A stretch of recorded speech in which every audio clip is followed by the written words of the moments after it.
Di tengah meningkatnya sorotan publik terhadap gaya komunikasi blak-blakan Menteri Keuangan Purbaya Yudi Sadewa, pengamat komunikasi politik Hasan Nasbi memberikan pandangannya yang menohok.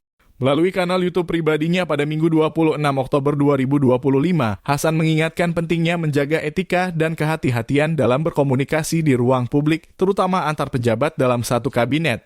Dengan nada yang tenang namun analisis tajam, Hasan menilai bahwa gaya bicara Purbaya yang cenderung terbuka dan keras terhadap pejabat lain bisa berpotensi menimbulkan efek domino yang merugikan citra serta soliditas pemerintahan.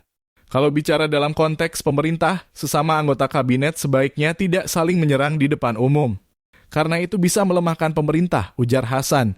Menurut Hasan, perbedaan pendapat antar pejabat merupakan hal yang wajar dalam sistem demokrasi, bahkan bisa menjadi tanda sehatnya dinamika politik.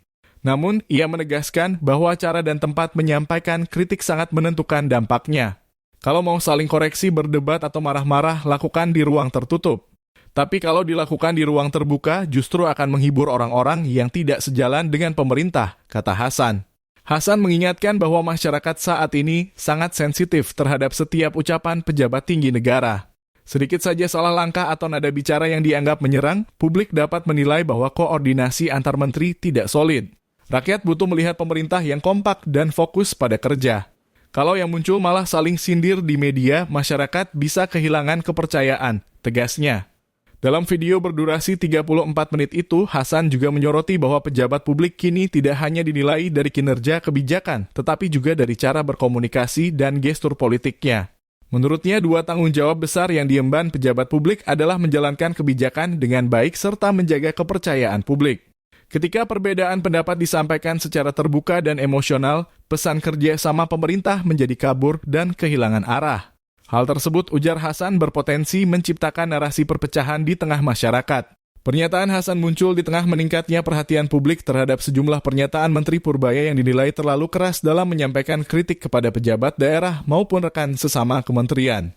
Dalam beberapa kesempatan, Purbaya dikenal tak segan menyentil kinerja pejabat lain, mulai dari menyoroti dana APBD yang mengendap, koordinasi antar instansi yang lemah, hingga mengkritik transparansi anggaran daerah. Gaya komunikasinya yang lugas dan tanpa filter membuat sebagian masyarakat menilainya sebagai sosok yang jujur dan tegas. Namun bagi sebagian pihak lain, gaya itu dianggap terlalu reaktif, berisiko memicu konflik internal dan bisa dimanfaatkan pihak oposisi untuk menyerang pemerintahan. Hasan menekankan bahwa di era media sosial saat ini, setiap kalimat pejabat publik bisa disebarluaskan dan ditafsirkan dengan cepat oleh berbagai kalangan. Oleh karena itu, disiplin komunikasi menjadi semakin penting. Pejabat publik harus sadar bahwa setiap kata yang keluar dari mulutnya bukan hanya mewakili dirinya, tetapi juga lembaga dan pemerintah secara keseluruhan, ujarnya. Menurutnya, kesalahan dalam memilih diksi atau nada bisa dengan mudah dimanfaatkan oleh pihak yang tidak sejalan untuk membangun opini negatif. Karena itu, ia mengajak para pejabat untuk mengutamakan diplomasi komunikasi, bukan konfrontasi terbuka. Dalam konteks pemerintahan Presiden Prabowo Subianto, soliditas antar menteri menjadi salah satu kunci keberhasilan menjalankan visi pembangunan nasional. Jika perbedaan pendapat tidak dikelola dengan baik, publik bisa menafsirkan adanya perpecahan internal di tubuh kabinet. Hasan menilai bahwa kritik internal seharusnya menjadi bahan refleksi dan evaluasi tertutup, bukan konsumsi publik. Ia menyarankan agar setiap pejabat memiliki tim komunikasi strategis yang mampu mengarahkan pesan publik dengan tepat.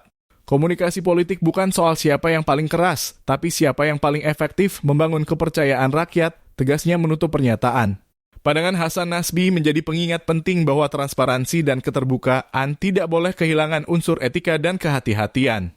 Dalam sistem pemerintahan yang melibatkan banyak pihak, komunikasi yang tidak terkendali dapat menciptakan persepsi negatif dan mengikis kepercayaan publik. Gaya belak-belakan bisa menjadi kekuatan jika digunakan untuk memperjuangkan transparansi. Namun jika tidak diimbangi dengan etika dan strategi, gaya tersebut justru dapat menjadi bumerang politik yang mengancam citra pemerintah itu sendiri.